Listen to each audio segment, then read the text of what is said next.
গণহত্যাকারী আওয়ামী লীগ যে দীর্ঘ ১.৫ দশকেরও বেশি সময় ধরে আমাদের পিলখানা হত্যাকাণ্ড দিয়ে শুরু হয়েছে, ক্রমশ আমরা দেখেছি শাপলা হত্যাকাণ্ড ছিল।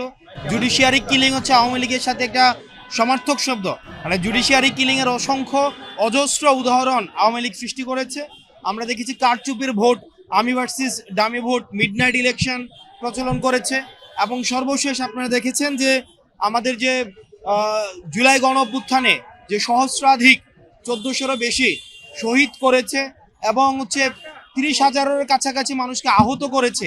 এই সবগুলাই যে গণহত্যার চেষ্টা করা হয়েছে, এই গণহত্যাকারী আওয়ামী লীগকে বিচার নিশ্চিত করা সহ এবং রেজিস্ট্রেশন বাতিল, নিবন্ধন বাতিল এবং এই জুডিশিয়ারি পুরো প্রক্রিয়া চলাকালীন রাজনৈতিক কর্মকাণ্ড নিষিদ্ধের জন্য আমরা আগামী ২ তারিখ বাইতুল মোকাররমের দক্ষিণ গেটে আমরা বিক্ষোভ মিছিল করব এবং সেটির অংশ হিসেবে আমরা সব জায়গায় আমরা মশাল মিছিল করেছি, আমরা লিফলেট বিতরণ কার্যক্রম অব্যাহত রেখেছি।